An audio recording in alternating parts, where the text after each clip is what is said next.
What is going on YouTube? Welcome back to JD's Nerdverse. We're doing a prediction video today for Porygon. Porygon is the virtual Pokemon. It is a virtual little duck thing. It's the only 3D Pokemon there is. So yeah, it's a unique Pokemon. Let's say that. Let's go and dive into the stats and we'll see how unique it is. Hope you like the GIF. It's the best one I could find for this video. HP 65, attack is 60, defense is 70, special is 75. And speed is 40, so not great stats across the board. Nothing here stands out. Its best stat is special. 75 is not very high in the special department. HP is up there. Defense is 70. I mean, I guess those are okay. But the real big detriment to this Pokemon is its speed is garbage. 40 speed is not a lot. You can work with something a little bit higher, but 40 really is going to be bad, and we're going to have to do a lot of things to try to compensate for that. So we're going to take a lot of damage, which our defense is 70, so that's not great. And our HP 65, so we're kind of a frail Pokemon. We do have a decent special, I guess, and attack isn't great, but it is what it is. So yeah, this Pokemon is a normal type Pokemon, so it's going to have a lot of stab normal moves, and we don't have a high attack stat. So let's go over the moves of this Pokemon. Tackle is 35, 95% accurate. We start the game with this, and it's with stab, it's at 17.5 to that, and you're looking at a 53 base power move. And not great. Accuracy is not good, but it is stab at least, so it'll get through some things early in the game. Now we also get Sharpen. Sharpen works exactly like Meditate. It ups your attack stat by 1 stage. So that's what Sharpen does. And then Conversion will convert you into the opposition's typing. So where this could come in handy. So let's say we're fighting Brock, and we don't want Brock's move to do that much damage to us. We can do Conversion and convert into his typing of Rock type. And then if he only has Tackle will be doing very little because we're Rock type now. So that's the benefit. The trade-off of that is we lose our stab with Tackle because we're no longer normal type. So there's trade-offs there, but it is what it is. And I can see a couple scenarios where that's useful, but it's not a long-term useful scenario. Okay. I guess if we mimicked or converted it into a Psychic type, it would make Psybeam more powerful, but Psychic moves versus Psychic Pokemon are not very powerful.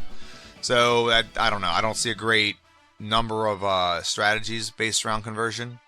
But regardless of that, let's go and go over the rest of the moveset. 23, we get Psybeam, a 65 base power Psychic move with 100% accurate. It is a little bit more powerful than Tackle, but it does go off our slightly higher special stat rather than our lower physical damaging stat. So, that's not too bad. Psychic is a solid move. And then at level 28, we get Recover, which will replenish half our health. It would probably be great to have this late, but with the lack of stab moves and high-powered moves, it might not be good to have Recover. It might be better just to have more type coverage. So that's a question mark for this move.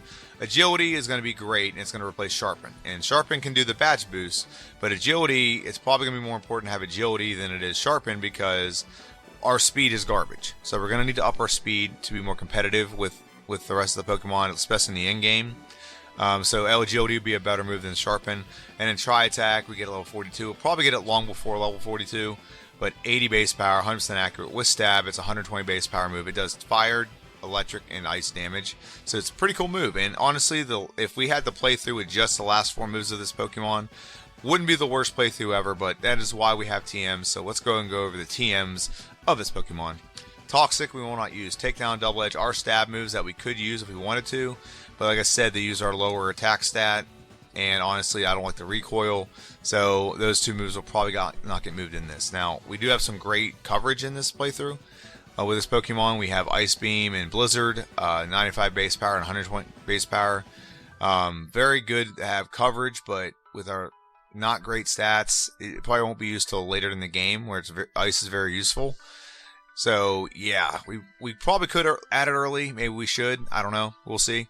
Hyper Beam, 150 base power, 90% accurate. It's 220 with stab, but we're not going to take the time to get it unless it's absolutely necessary. And with this Pokemon, I don't think it's absolutely necessary. We do have some good good coverage. We just got to be able to play smart. We don't need to use Hyper Beam. Rage would be great early, but you don't get it. Thunderbolt is a 95 base power, 100% accurate move. It does use our special stat, so it will give us some great type coverage, especially against the rivals Pidgeot and Gyarados. Thunder's a more powerful version of that, but it's less accurate, so I'd never use it. If you watched any of these videos before, you know my opinion on Thunder. And we also get access to Psychic. Psychic is a 90 base power move, 100% accurate.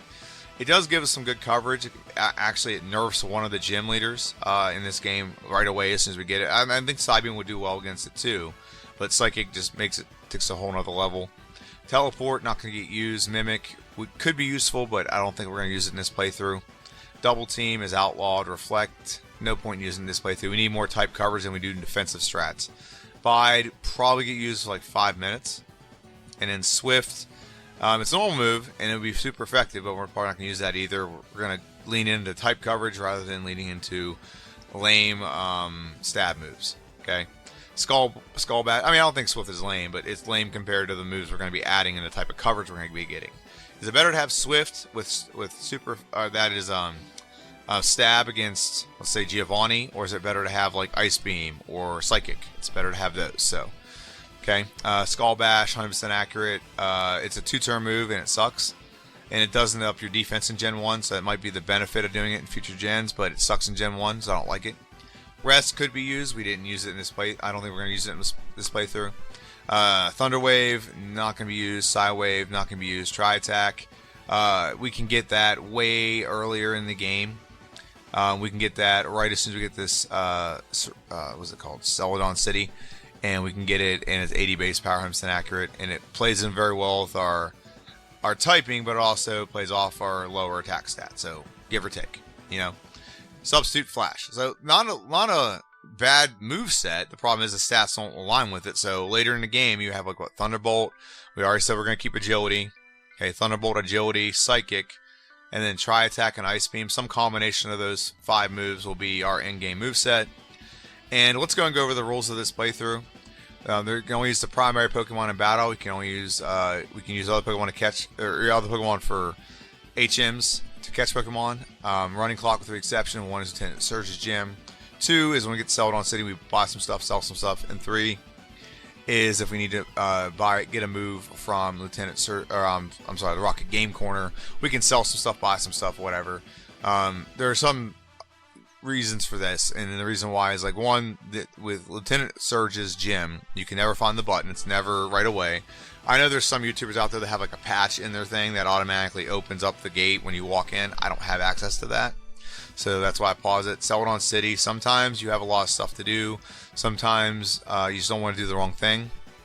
Okay, and we're not going to use it, but the Game Corner, it's kind of not the Pokemon's fault that if they have access to Hyper Beam and you need it,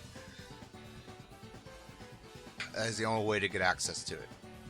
And no glitches or exploits allowed other than the badge boost glitch. Pokédoll and Mistingo glitch are not allowed, and no items in battle except for ethers. Got pretty loose on that. While you're here, please subscribe. If my voice sounds bad, I apologize. I am a little bit sick.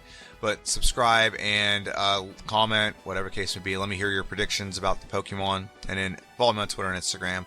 So let's go back to the first slide. So this Pokemon, though it does have great type coverage, it doesn't get its first good move until level 23. It has some unique stuff about it, but I don't think those unique does not equal good. Sharpen is pretty cool to have early, I guess, if we need to up our attack. But conversion, I can only think of really 1 or 2 reasons why you use conversion. Whenever I hear conversion and what it does, I thought immediately, oh, Misty. Misty has a high special, and she has water moves. But if you convert to it, she'll only use tackle, and she'll only use like X defense. So it nerfs her ability to use water moves. So I can see conversion working there, but I don't see how that works in a bunch of other opportunities.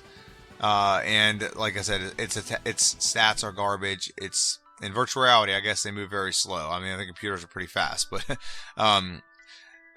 it's slow attacks that's going to hurt us. So I would be surprised if we get this under an hour and 30 minutes. We just don't have a lot of good type coverage, and I don't think we need to over level. The problem is just we're gonna have to. We have enough type coverage that we don't have to over level when we phrase that, but we're gonna have to be smart when we get into the harder battles later in the game, like the Elite Four, like our rival fight. But I think we'll have the type coverage to cover everything.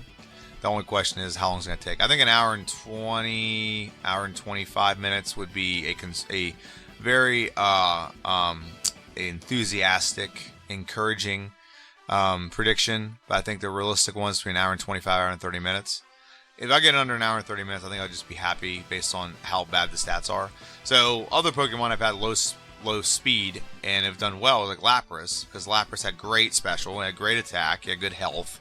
So all this, and good defense. So all those things compensated, and it was actually a 65 speed, not 40. So there was things that made it better. This does not have things that make it better. We're gonna have to use vitamins, and we're gonna have to use a lot of vitamins to make up for the lack of speed this Pokemon has. And the question is, how good our speed will be at the end of the game. Because there's a lot of things that won't outspeed in the end of the game. So like Alakazam, there's a lot of Pokemon out there that won't outspeed. So that's the real question and the real crux of the problem. But I guess you gotta play through to see what happens. So that's my video. Let me know what you think in the comment section down below. What do you think's gonna happen with this Pokemon? What would be your in-game moveset? Let me know. I would really love to appreciate the comment and the engagement. And this Pokemon playthrough will air on Friday. So let me know what you think in the comment section below. Have a good one, and I'll see you guys on Friday.